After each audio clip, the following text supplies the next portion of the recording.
At the prodding of my friends, I am writing this story. My name is Mildred Hundorf. I am a former elementary school music teacher from Des Moines, Iowa.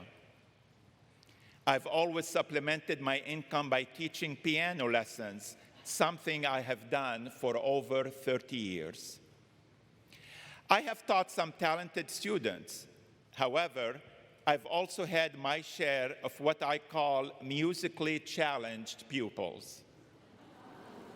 One such student was Michael. Michael was 12 years old when he was introduced to me by the mother of a friend of his who was one of my students. Michael began his piano lessons, and from the beginning, I thought it was a hopeless endeavor. He just did not seem interested. And when I asked him why he wanted to play the piano, he said that it had always been his mother's dream. He dutifully reviewed his scales and some elementary pieces that I require all my students to learn. Over the month, he played and played as I listened and cringed and tried to encourage him. But it seemed hopeless. I only knew his mother from a distance as she dropped him off or waited in her aged car to pick him up. She always waved and smiled, but never stopped in. Then one day, Michael stopped coming to our lessons. I thought about calling him, but assumed because of his lack of ability that he had decided to pursue something else. I also was glad that he stopped coming. He was bad advertisement for my teaching. Several weeks later, around Easter time, I mailed to the students' home a flyer on the upcoming spring recital. To my surprise, Michael called and asked me if he could be in the recital.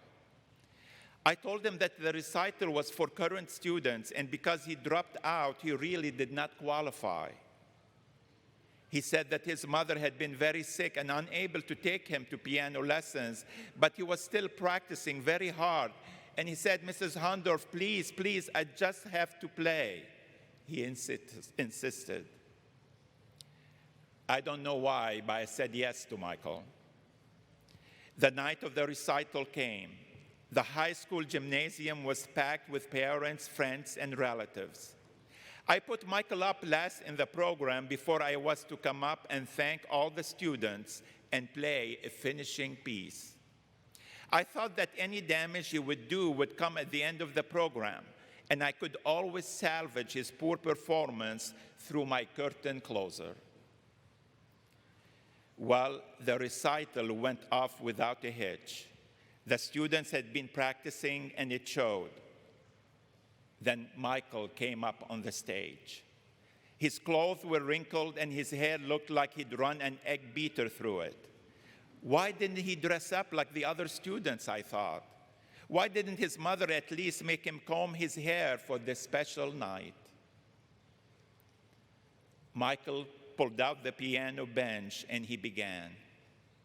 I was surprised when he announced that he had chosen Mozart's Concerto No. 21 in C major. I was not prepared for what I heard next. His fingers were light on the keys. They even danced nimbly on the ivories. He went from pianissimo to fortissimo, from allegro to virtuoso. His suspended chords that Mozart demands were magnificent. Never had I heard Mozart played so well by the people his age. After 6.5 minutes, he ended in a great crescendo, and everyone was on their feet in wild applause.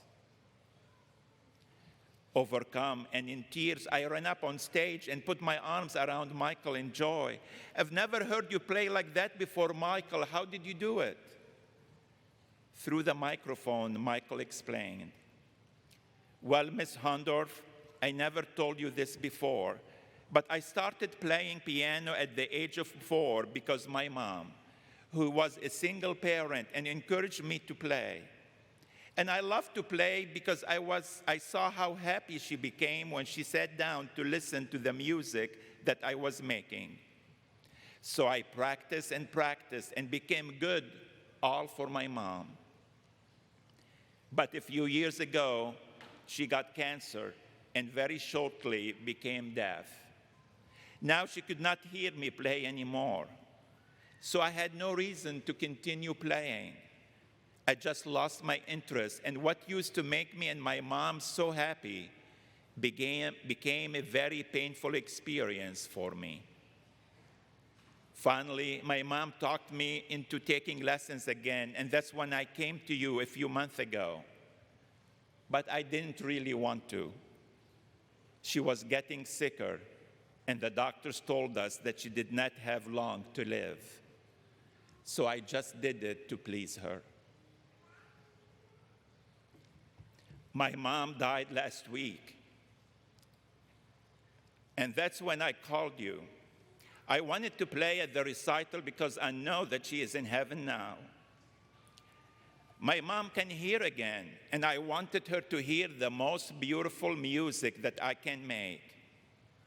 Tonight is for her.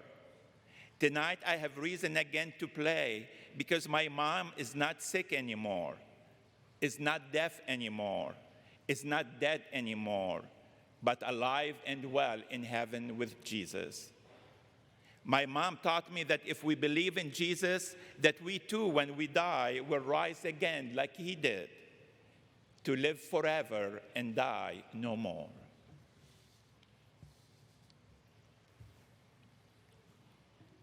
That's what we are celebrating today.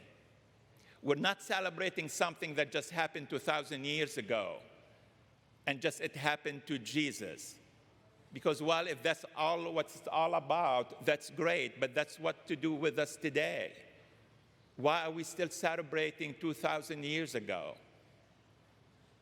But because it's the same Jesus who suffered, died on the cross, and told his disciples that's what would happen to them, to him. He also told them that he will rise on the last third day. And he did. See, our faith as Christians really rests on this one foundation, that the tomb was empty on that first Easter Sunday because Jesus rose from the dead. If we don't believe it, then why are we here today? We can be at home or at some place having brunch and eating Easter eggs chocolate. But we believe that he rose from the dead, that the empty tomb was empty because of his resurrection. We believe, too, that just he has promised us that he will suffer, die, and rise. He, too, promised us that all who believe in him, even when they die, they will live forever. If we follow his way of love, as we love, as he showed us what true love is. That's why we celebrate today. But then maybe we're not sure if he's risen from the dead. Maybe it's a story his disciples made up. So let's look at that evidence. If they made up the story, what did they gain from it? I mean, how long are you willing to continue with a lie, especially if you're not benefiting from it? It's not that they got rich from proclaiming Jesus is risen from the dead, or more powerful, or had more power, or more people followed them. All they got from it was being thrown into prison, being thrown to the lions, and being killed, crucified, or burned on fire. They just died because of what they proclaimed. And somehow, they convinced others, despite people seeing what's happening to them, that truly Jesus rose from the dead. We're here today to celebrate Jesus' resurrection, but also to renew our commitment, our faith, that we will continue to proclaim to the whole world that Jesus truly has risen from the dead. Because really nothing changed much from the time of Jesus when people were not open to this message. Today, many people also are not open to that same message. And we have to be brave. We have to be bold. We can't be afraid. because we have been set free from sin and death and will die no more once we leave this world. The world needs to hear about the empty tomb. The world needs to hear why the tomb is empty. The world needs to hear God's unconditional love, mercy, and forgiveness, that he died on the cross so you and I can live forever.